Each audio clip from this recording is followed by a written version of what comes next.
बिस्मिल्लाहिर्रहमानिर्रहीम। रब्बि इश्रह ली सदरी वयस्सिर ली अमरी वहलुल उक़दतम मिन लिसानी यफ़क़हू क़ौल। ये स्टूडेंट अस्सलाम वालेकुम। जी बच्चे, आज हम कॉम्प्लेक्स नंबर्स के मुतालिक एक बहुत इंपॉर्टेंट इनइक्वालिटी को डिस्कस करने जा रहे हैं। आपको नज़र आ रही होगी स्क्रीन के ऊपर। इस तरह की इनइक्वालिटी हम प्रीवियस लेक्चर में भी स्टडी कर चुके हैं, लेकिन ये यूँ समझ लें कि उसकी एक्सटेंशन है। हाफ से ज़्यादा वर्क वही होगा जो ऑलरेडी हम कर चुके हैं, और जस्ट थोड़ा सा काम हमें एक्स्ट्रा इसमें करना है ताकि इसका प्रूफ जो है वो कंप्लीट हो सके बेटे। जी सर, प्लीज क्लास मुझे बोल रही है कि सर को कहें कि ये लेक्चर ना लें, तो सर प्लीज थोड़ा पढ़ाइएगा।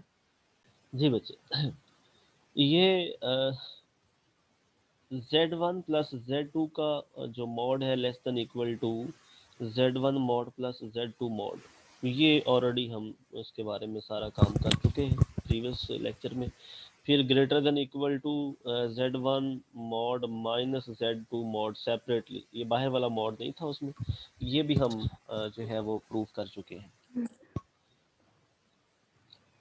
अभी आपने देखना है ये सेम वही काम होने हैं जो पहले से जो है वो किया जा चुका है। आपको याद होगा कि लास्ट टाइम भी जब हम ये थ्योरम स्टार्ट करने लगे थे तो आप में से एक स्टूडेंट ने पूछा था कि सर ये z मॉड का square is equal to z into z conjugate ही क्यों लिखते हैं। तो देन मैंने उसको एक छोटा सा प्रूफ करके बताया था कि बेटे इस वजह से हम लिखते हैं। वही काम जो उस थ्योरम में किया था सेम एज इट इज़ वही लाइन से z1 प्लस z2 के मॉड का स्केयर हमने वहाँ पे भी कंसिडर किया था, इधर भी वही चीज़ है। जो इस मॉडुलस के अंदर है कॉम्प्लेक्स नंबर, उसको एक दफ़ा एज इट इज़ लिखें एंड देन उसका कॉन्जुगेट लिखें। कॉन्जुगेट आपको पता है, अगर सम या डिफरेंस के ऊपर हो तो उसको आप सेपरेट कर सकते हैं, कोई मसला नहीं है इसमें। सेपरेशन के बाद आप इन दोनों को मल्टीप्लाई कर सकते हैं, और मल्टीप्लाई करने के बाद ये चीज़ भी आपको याद पड़ती होगी, आपने पूछा था कि Z1 Z2 का कॉन्जुगेट प्लस Z2 Z1 का कॉन्जुगेट जो है वो 2 times of real of Z1 into Z2 का कॉन्जुगेट ही क्यों लिखते हैं। तो मैंने कहा था ये थ्योरम आपने वेरीफाई करना है, और यकीनन आपने नहीं किया होगा। उसके बाद फिर यहाँ पे आके एक चीज़ हमने डिस्कस की थी कि जो अकेला कंपोनेंट है ना, एक कंपोनेंट जैसे ये रियल कंपोनेंट है, उसका मॉड हमेशा कंप्लीट कॉम्प्लेक्स नंबर के मॉड से लेस होता है। वही बात हमने यहाँ पे इंट्रोड्यूस करवाई है। जब आप अकेले कंपोनेंट की जगह पे कंप्लीट उस कॉम्प्लेक्स नंबर का मॉड लिखते हैं तो ये साइड ग्रेटर देन हो जाती है। अब ये दो नंबर्स के प्रोडक्ट का मॉड था, आप दोनों के ऊपर सेपरेट कर सकते हैं, कोई मसला नहीं है। और अगर किसी कॉम्प्लेक्स नंबर का मॉड और वो कॉम्प्लेक्स नंबर प्रोडक्ट की फॉर्म में आ जाए तो हम दोनों को कंबाइन फॉर्म में लिख सकते हैं, और वो कंबाइन फॉर्म आपके पास जो है ये चीज़ ही है। इसीलिए आपने इसकी जगह पे Z1 के मॉड का स्क्वायर लिख दिया और इसकी जगह पे Z2 के मॉड का स्क्वायर, और यकीनन इनको सिंप्लीफाई करते हुए इक्वेशन नंबर 1 जो थी ये ऑलरेडी हम ड्राइव कर चुके हैं, कोई इसमें नई चीज़ नहीं है। नेक्स्ट,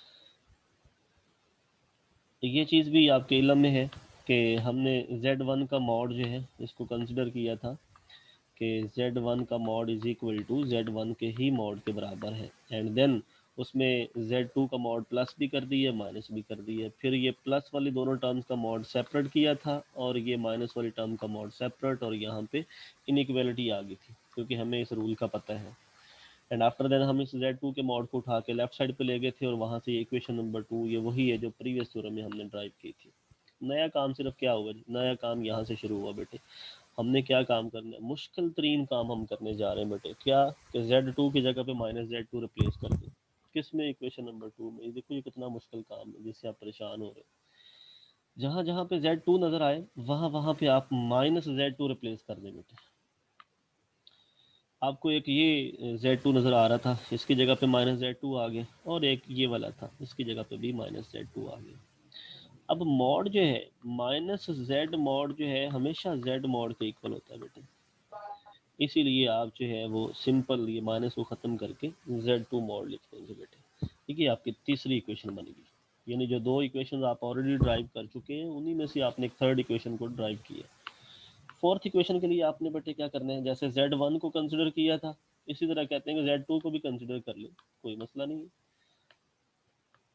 Z2 को एक्सक्यूज मी सर, जी बेटे, सर आपने क्या कहा कि minus z mod is equal to minus z mod या सिर्फ जेड मोड? मैंने ये कहा है बेटे कि जो माइनस जेड मॉड है this one is equal to z mod, ठीक हो गया सर। यानी -3 जो है ना इसका मॉड बच्चे सिंपल 3 के मॉड के बराबर ही होते हैं ना, क्या ख्याल है? जी सर, वो लिखा आपके साथ माइनस मुझे लग रहा था इसलिए पूछा। अच्छा अच्छा अच्छा, ठीक है बेटे।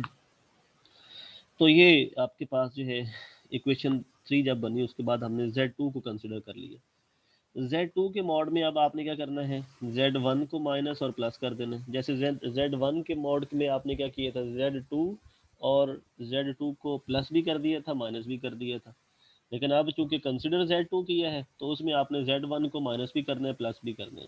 फ़र्क सिर्फ इतना है बेटे कि जो प्रीवियस कंडीशन थी उसमें आपने Z1 के साथ प्लस Z2 और माइनस Z2 किया था, तो ये प्लस वाली कंबाइन कर ली थी, माइनस वाली सेपरेट कर ली थी। लेकिन यहाँ पे काम थोड़ा सा ऑपोजिट है। यहाँ पे हमने माइनस वाली जो है ना Z2 माइनस Z1 इनको कंबाइन कर लेना है, और ये अकेला जो प्लस वाला Z होगा, प्लस वाला Z1 इसको हमने सेपरेट करना है। फिर यहाँ से Z1 उठा के लेफ्ट साइड पे ले आएंगे बेटे, तो यहाँ से आपके पास इनइक्वालिटी बन जाएगी Z2 का मॉड माइनस Z1 का mod less than equal to Z1 minus Z2 का मॉड। उसकी वजह ये है बेटे कि अगर ये Z2 mod minus Z1 mod है तो इनको आप इंटरचेंज कर सकते हैं। हमने जो लास्ट थ्योरम हमने डिस्कस किए थे उसमें एक थ्योरम ये था कि अगर आपके पास Z1 माइनस Z2 मॉड है आप लिख सकते हैं Z2 माइनस Z1 मॉड, तो कोई मसला नहीं है। माइनस कॉमन निकाले मॉड की वजह से वो माइनस ख़त्म हो जाएगी। तो ये आपके पास जो है लास्ट पे ये जो इक्वेशन बनी है इसको करेक्ट फॉर्म में हमने लिखना है। उसके लिए हम क्या करेंगे, इस पूरी इनइक्वालिटी को -1 से मल्टीप्लाई कर देंगे, मल्टीप्लाइंग विद -1। जब आप इनइक्वालिटी को -1 से मल्टीप्लाई करेंगे ना तो फ़र्क इतना आएगा, एक तो इनइक्वालिटी की साइन चेंज हो जाएगी, ये जो साइन है ना ये लेस देन की बजाय क्या हो जाएगी, ग्रेटर देन हो जाएगी, नंबर 1। नंबर 2, इसके साथ बाहर माइनस आ जाएगी, Z1 माइनस Z2। नंबर 3, ये जो टर्म है जब इसके साथ -1 से मल्टीप्लाई करेंगे Z1 का मॉड पहले आ जाएगा, माइनस Z2 का मॉड बाद में आ जाएगा। अब ज़रा गौर से देखो यही चीज़ जो है वो नीचे लिखी हुई है। अगर आप नीचे वाली इनइक्वालिटी को गौर से देखें बेटे तो ये साइड उन्होंने लेफ्ट साइड पे लिखी है इधर, यानी minus time Z1 minus Z2 का मॉड, और इस सिंबल की आप साइड देखें, ये जो छोटी साइड है ये लेस देन वाली जो साइड है ये इसकी तरफ है ये, और जो ग्रेटर देन वाली साइड है वो इसकी तरफ है। तो बिल्कुल वही चीज़ है, सिर्फ उसकी उन्होंने स्ट्रक्चर को कंप्लीट करने के लिए पोजीशन चेंज की है, बाकी वही जो मैंने आपको लिख के दिखाया है सेम वही लिखा हुआ है। जी बेटे ये स्टेप क्लियर हो गया सबको? इक्वेशन नंबर जो है वो 4 जिसका नाम लिया है, ये क्लियर हो गया? किसी को यस मसला तो नहीं? Sir. Yes sir. Okay.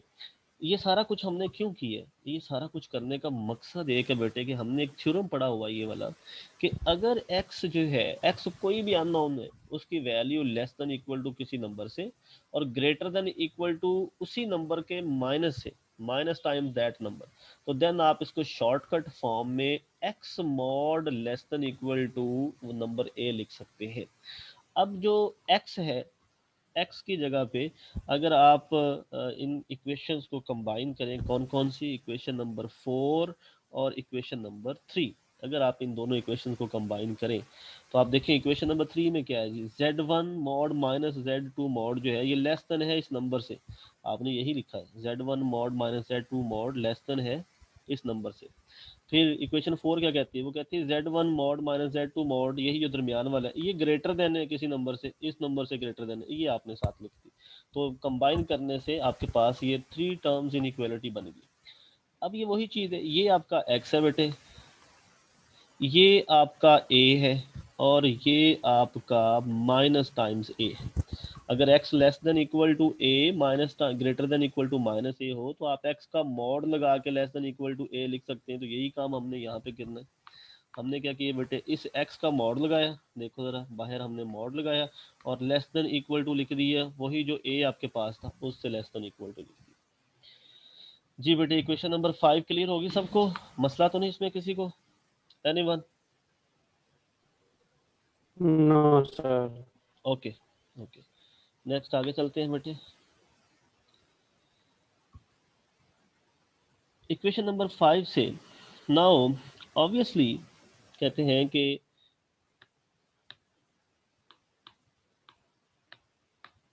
Now obviously z1 minus z2 का मॉड जो है ये mod less than equal to ही होगा किससे जी, z1 प्लस z2 के मॉड से।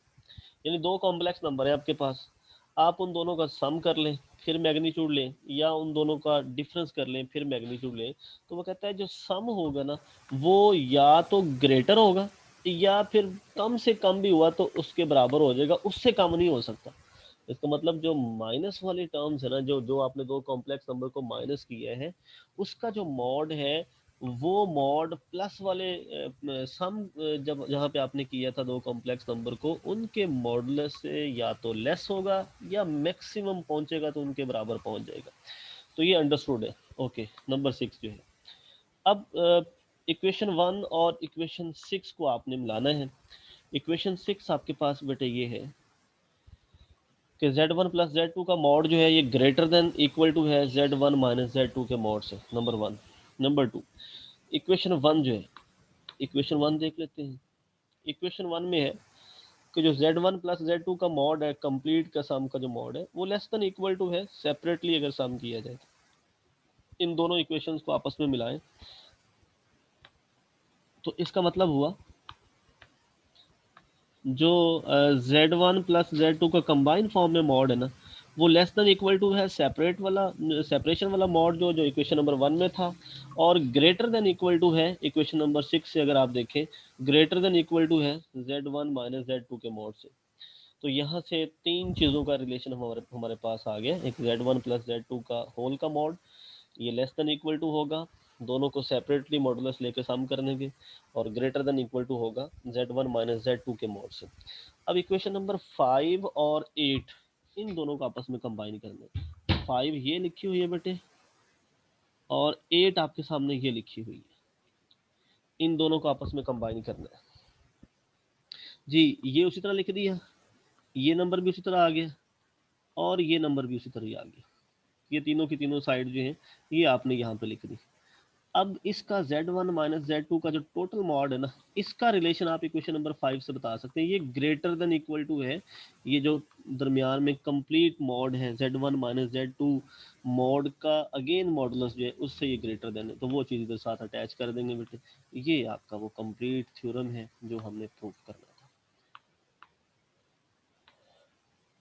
जी। नेक्स्ट क्वेश्चन बड़ा सिंपल सा है, इसमें दो तीन चीज़ें आपने जो है वो याद रखनी है।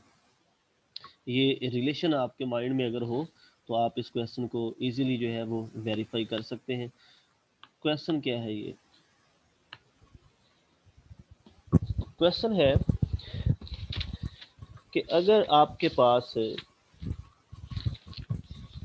z is equal to z1 is equal to complex number हो ये 24 प्लस 7 अयोटा, ये z1 कोई भी एक फर्स्ट कॉम्प्लेक्स नंबर आप समझ लें जो आपको स्टेटमेंट में दिया गया, स्टेटमेंट ऊपर नहीं लिखी हुई लेकिन उसका जो एनालिसिस है एनालिसिस करने के बाद उसकी वैल्यू यहाँ पे लिखी हुई है। यानी गिवन में क्या है कि अगर if z1 is equal to 24 plus 7 iota and z2 का मॉड जो है this one is equal to 6, find the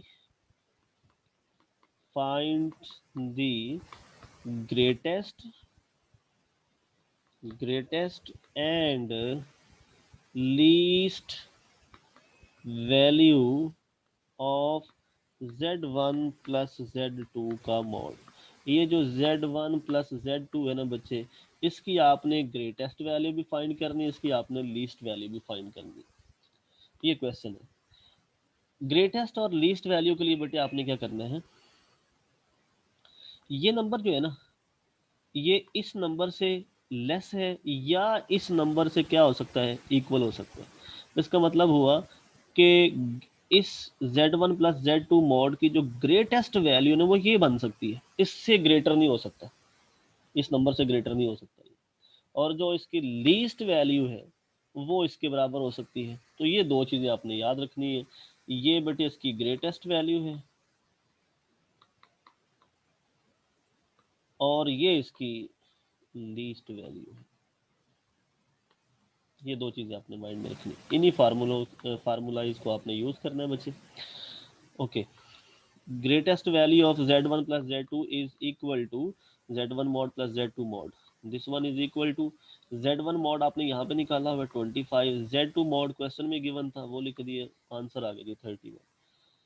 also इसको लिखने की कोई ज़रूरत नहीं है, डायरेक्ट आप लिखें least value of z1 plus z2 mod is equal to this one, दोनों का मॉड आपके पास है, z1 का मॉड 25, z2 का मॉड 6, देन दोनों को माइनस करें, 19 का मॉड 19, तो ये इसकी लीस्ट वैल्यू होगी और ये इसकी ग्रेटेस्ट वैल्यू होगी।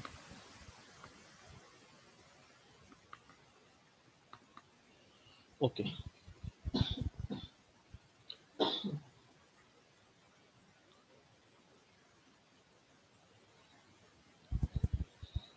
नेक्स्ट है हमारे पास बेटे, बड़ा सिंपल सा थ्योरम है, कोई इसमें चीज़ मुश्किल नहीं है बेटे। इसमें है कि अगर z1 और z2 कोई आपके पास दो कॉम्प्लेक्स नंबर्स हैं तो शो करना है कि z1 प्लस z2 के मॉड का square plus z1 minus z2 के मॉड का square is equal to 2 times z1 mod square plus z2 mod square. Simply क्या करें, लेफ्ट हैंड साइड को कंसिडर करें और ये किसी भी मॉडुलस का स्क्वायर हमें पता है वो z इंटू जेड कॉन्जुगेट के इक्वल होता है, तो वही काम यहाँ पे करना है। एक दफ़ा वैसे लिखें, एक दफ़ा ऊपर कॉन्जुगेट लिख दें, इसके साथ भी ऐसे एक दफ़ा वैसे लिख दें और एक दफ़ा बेटे कॉन्जुगेट। कॉन्जुगेट जो है ना अगर प्लस में है तो वो दोनों के ऊपर सेपरेट कर दें, इधर भी बेटे सेपरेट कर दें, बाकी वही कुछ सारा। फिर बेटे इनको आपस में सिंपल मल्टीप्लाई कर दें, क्या करें, z1 को एक दफ़ा z1 कॉन्जुगेट से, एक दफ़ा z2 कॉन्जुगेट से, इसी तरह z2 को भी इसके साथ और इस z2 को z2 कॉन्जुगेट के साथ, सेम इसी तरह इनको भी आपने मल्टीप्लाई कर देना। जब मल्टीप्लिकेशन करेंगे ना बेटे तो जो प्लस माइनस वाली साइंस होंगी ऑपोजिट और टर्म सेम होंगी बेटे, वो आपस में कैंसिल आउट हो जाएंगी। जब ये चीज़ें कैंसिल आउट होंगी तो जो रिमेनिंग आपके पास टर्म्स आएंगी उनको आप कंबाइन करेंगे बेटे, एक तो ये z1 कॉन्जुगेट और एक यहाँ पे z1 इंटू z1 कॉन्जुगेट मिलके ये 2 टाइम हो जाएगा। इसी तरह z2 कॉन्जुगेट और z2 कॉन्जुगेट ये मिलके भी 2 टाइम्स हो जाएंगे, और जो z1 इंटू z2 है ये z2 इंटू z1, ये 4 की 4 टर्म्स आपस में जो है, क्योंकि दोनों ही प्लस में भी आ रही हैं माइनस में भी आ रही हैं, ये आपस में कैंसिल आउट हो जाएंगे। ये दो टर्म्स और ये दो टर्म्स, ये 4 की 4 टर्म्स जो हैं ये आपस में कैंसिल आउट हो जाएंगी। रिमेनिंग जो टर्म्स आपके पास रही उनमें से जस्ट 2 को कॉमन निकालो, यही आपकी राइट हैंड साइड है, क्योंकि z1 इंटू z1 जो कॉन्जुगेट है वो असल में z1 के मॉड के स्क्वायर के बराबर होते हैं। तो यही बच्चे आपकी राइट हैंड साइड थी, कोई इसमें मतलब जो है वो प्रॉब्लम नहीं है, सिंपली आपने जस्ट उसको सिंप्लीफाई करना है। जी वेरी इंपॉर्टेंट क्वेश्चन है ये और बड़ा सिंपल सा है, एक ही इसमें टिपिकल पॉइंट है उसको आपने माइंड में रखना है एंड देन इसको जो है वो लेके चलते जाना है आगे। देखिएगा जरा, क्वेश्चन है बेटे कि a z plus b over b का कॉन्जुगेट है बेटे यहाँ पे, इनटू जेड वैसे ही, और साथ बेटे आपके पास ये प्लस साइन ए कॉन्जुगेट है साथ, इस होल का मॉड जो है वो 1 के इक्वल, यानी ये कुछ स्टेटमेंट इस तरह से है, a z plus b over b का conjugate z as it is plus a का कॉन्जुगेट, इसका जो मॉड है ना this one is equal to 1, और जो z का मॉड है वो उसने ऑलरेडी बता दिया कि वो है ही 1 के इक्वल। सबसे पहला काम आपने क्या करना है, आपने लेफ्ट साइड को कंसिडर करना है, कंसिडर करने के बाद चूंकि कंबाइन फॉर्म में क्वोशंट फॉर्म में जो कॉम्प्लेक्स नंबर था उसका मॉड दिया हुआ था, आप दोनों का मॉड सेपरेट कर लें, इस प्रॉपर्टी कहते हैं। अगर क्वोशंट फॉर्म में कोई से दो कॉम्प्लेक्स नंबर दिए हो तो हम सेपरेट कर सकते हैं, कोई मसला नहीं है उसमें। आफ्टर देन जो स्टार्टिंग जो ऊपर वाला फैक्टर है इसको आपने कुछ नहीं कहना, जस्ट आपने जो नीचे वाला फैक्टर है, क्योंकि अगर आप क्वेश्चन को देखें ना तो क्वेश्चन में भी निचले फैक्टर में ही ये कॉन्जुगेट आ रहा था, ऊपर वाला तो फैक्टर ही सेम था, सिंपल था। जिस फैक्टर में कॉन्जुगेट आ रहा था आपने उस फैक्टर पे ये प्रॉपर्टी अप्लाई करनी है कि z का मॉड और उसके कॉन्जुगेट का मॉड बराबर होता है, इसमें कोई फर्क नहीं है बेटे। आपने क्या किया, आपने जिस पे पहले कॉन्जुगेट आ रहा था उसी मॉडुलस को उसके कॉन्जुगेट के इक्वल लिख दिया, फिर इस कॉन्जुगेट को आपने सेपरेट किया, तो ये जो प्लस से पहली टर्म थी उसके ऊपर भी आएगा, जो प्लस के बाद वाली टर्म थी बेटे उसके ऊपर भी आएगा। आफ्टर देन अगर आप गौर से देखें तो इस कॉन्जुगेट के अंदर दो चीज़ों का प्रोडक्ट है। अगर दो चीज़ों का प्रोडक्ट है तो फर्स्ट के ऊपर कॉन्जुगेट सेपरेट कर दें, जो बी था इसके ऊपर ऑलरेडी एक कॉन्जुगेट था वो वैसे ही आ गया, और एक कॉन्जुगेट ये जो ऊपर वाला था जब इसको आप दो हिस्सों में करेंगे तो ये बी के ऊपर आ जाएगा, तो बी के ऊपर डबल कॉन्जुगेट आ गया और जेड के ऊपर भी वो कॉन्जुगेट आ गया। प्लस जो ए था इसके ऊपर भी ऑलरेडी कॉन्जुगेट था, तो जब आपने इस कॉन्जुगेट को सेपरेट किया तो ए के ऊपर भी आएगा साथ ही, तो ए के ऊपर भी डबल कॉन्जुगेट हो गया। अब जिस चीज़ का भी डबल कॉन्जुगेट लें वो इटसेल्फ वापस मिलती है हमें। इसका मतलब हुआ जो बी का डबल कॉन्जुगेट था वो भी सिंपल बी में तब्दील हो गया, जो ए का डबल कॉन्जुगेट था बेटे वो भी सिंपल ए में चेंज हो गया। अब अगर आप इसको ज़रा गौर से देखें, इसके बाद जो सेकंड टिपिकल स्टेप है, जो फर्स्ट हमने स्टेप किया था वो ये है कि जिस फैक्टर पे ऑलरेडी कॉन्जुगेट था हमने उसी फैक्टर के ऊपर अगेन खुद से कॉन्जुगेट अप्लाई किया। और जो सेकंड इसमें मुश्किल स्टेप था जिसको याद रखना है हमने वो ये है बेटे कि z मॉड से मल्टीप्लाई भी करना है और z मॉड से डिवाइड भी कर देना है। और मैथ में ये रूल एग्जिस्ट करता है कि अगर किसी चीज़ से मल्टीप्लाई कर रहे हैं उसी से डिवाइड कर दें, कोई फ़र्क नहीं पड़ता। ओके ठीक है बेटे, तो ये मॉडुलस का एक और भी रूल था कि अगर z1 का मॉड और z2 का मॉड सेपरेट हो ना, आप दोनों का मॉड कंबाइन कर सकते हैं, कोई ऐसा मसला नहीं है इसमें। तो ऐसे किया बेटे, नीचे वाली जो टर्म थी जिस पे आपने कॉन्जुगेट अप्लाई किया था उसी के साथ ही आपने ये मॉड वाली टर्म कंबाइन करनी है, ये याद रखना है आपने।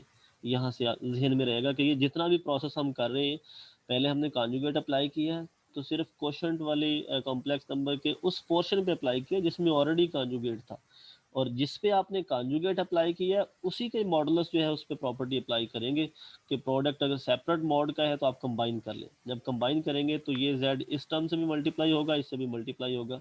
यही काम किया, फर्स्ट टर्म के साथ भी मल्टीप्लाई कर दिया बेटे, सेकंड के साथ भी इसको मल्टीप्लाई कर दिया। एंड आफ्टर देन जब मल्टीप्लिकेशन की तो z इंटू जेड कॉन्जुगेट जो है ये तो z के मॉड का स्क्वायर है, और z मॉड क्योंकि 1 के इक्वल था तो इट मीन्स ये 1 का स्क्वायर हो गया, और 1 का स्क्वायर हमें पता है सिंपल 1 होता है। इट मीन्स b के साथ z इंटू जेड कॉन्जुगेट जो आ रहा था इसकी एक्चुअल वैल्यू 1 है। जब b से 1 मल्टीप्लाई होगा तो यकीनन ओनली b रह जाएगा आपके पास। तो यही काम हुआ यहाँ पे। मल्टीप्लिकेशन के बाद आपने देखा बेटे कि ये फैक्टर और ये फैक्टर इनमें कोई फ़र्क नहीं था, आपने कैंसिल आउट कर दिया। ओनली आपके पास जो रिमेनिंग चीज़ रही बेटे वो z मॉड है, और z मॉड ऑलरेडी क्वेश्चन के अंदर गिवन है कि वो 1 के इक्वल होता है। तो अगर वो 1 के इक्वल है तो यही बेटे हमारी राइट हैंड साइड है, यही हम चाहते थे प्रूफ करना। जी बेटे, जो आज का लेक्चर है उसमें कोई प्रॉब्लम है आपको, कोई चीज़ आपको समझ नहीं आई, पहले वो मुझे बताएं। एनीवन, किसी भी लाइन से कोई भी स्टेप, कोई भी चीज़ जो आपको नहीं समझ आई वो बताएं बेटे।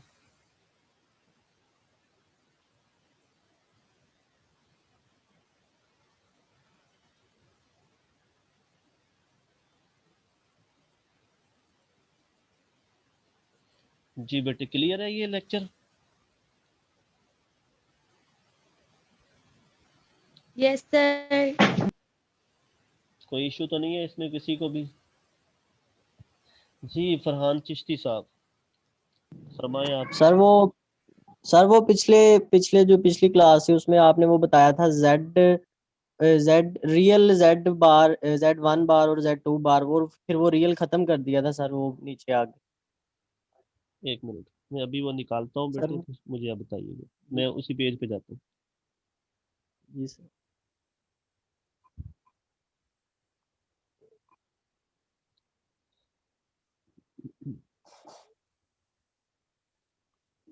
ये आज वाले लेक्चर की बात कर रहे हैं ना आप, प्रीवियस की? जी सर, अभी जो पिछला हुआ है। ओके ओके ओके बेटे। जी बेटे देखिएगा, ये क्वेश्चन नंबर 12 है, इसका ये फर्स्ट लेक्चर है, फर्स्ट पार्ट है। नहीं नहीं सर, जो इससे नीचे वाला आपने किया था जहाँ पे सर हमने 2z इंटू जेड बार लिखा था 2 इंटू जेड बार। सर, जिसमें फार्मूला कंप्लीट हुआ था।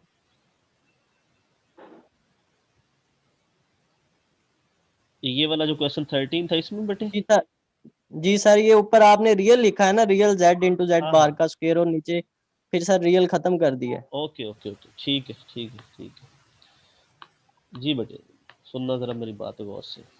अगर आपके पास कोई कॉम्प्लेक्स नंबर हो a is equal to z is equal to a plus iota b, बेटे इस a को हम बोलते हैं, जस्ट अ मिनट,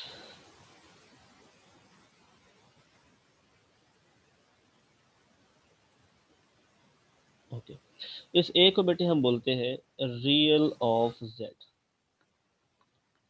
इस b को हम बोलते हैं इमेजिनरी ऑफ z। ओके बेटे, जो रियल कंपोनेंट होता है उसको रियल ऑफ z बोलते हैं, जो इमेजिनरी कंपोनेंट होता है उसको imaginary imaginary part of z बोलते हैं। अब इसकी मैं आपको एक प्रैक्टिकल एग्जांपल देता हूँ कि ये हम क्यों इसकी जगह पे ये वाली चीज़ लिख के साथ ये इनइक्वालिटी जो है वो लगा देते हैं। फर्ज करें मेरे पास जो कॉम्प्लेक्स नंबर है ना बेटे z, वो है 2 अयोटा प्लस, बल्कि 2 अयोटा की बजाय सिंपल 2 प्लस 4 अयोटा करें। ओके, ये इसका है रियल ऑफ z, यानी real of z is equal to है 2। सबसे पहले मैं रियल ऑफ z का मॉड लेता हूँ, mod this one is equal to simple 2 उसका स्क्वायर ऊपर बेटे इसके स्क्वायर रूट, ये स्क्वायर रूट से कैंसिल हो गया, तो जो रियल ऑफ z की मॉड की वैल्यू बनी वो 2 बनी। ओके, अब हम जा रहे हैं कंप्लीट z का मॉड लेने।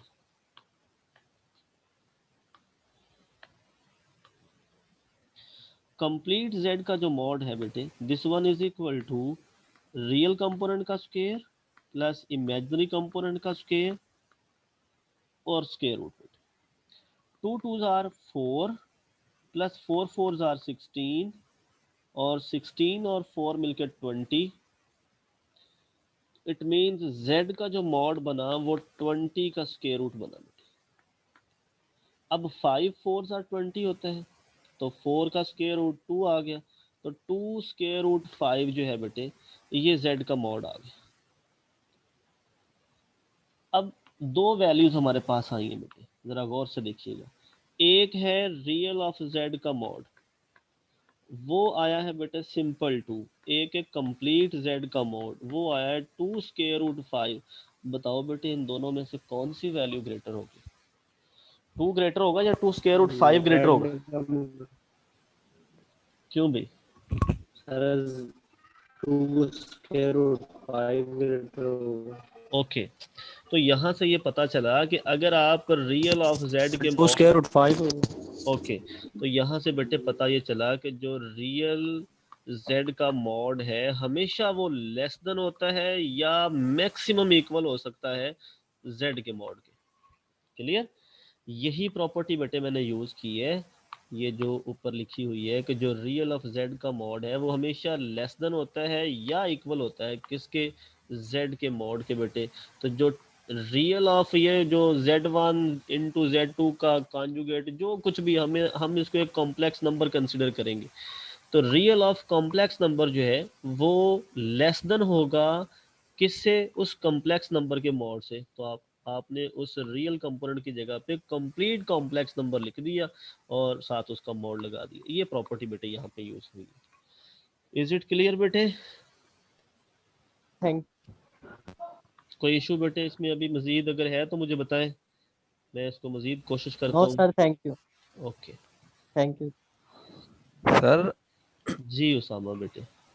सर कल आपने कहा था कि वो जो ये आपने जो प्रूव करवाया है तो मैंने एक और तरीके से किया है लेकिन वो प्रूव हो गया है, मतलब कि वो दो वैल्यूज जो थी वो Z1 और Z2 वाली, तो वो भी ठीक होगा फिर ऐसे, मतलब कौन प्रूव हो गया था वो कौन से वाला बेटे प्रूफ?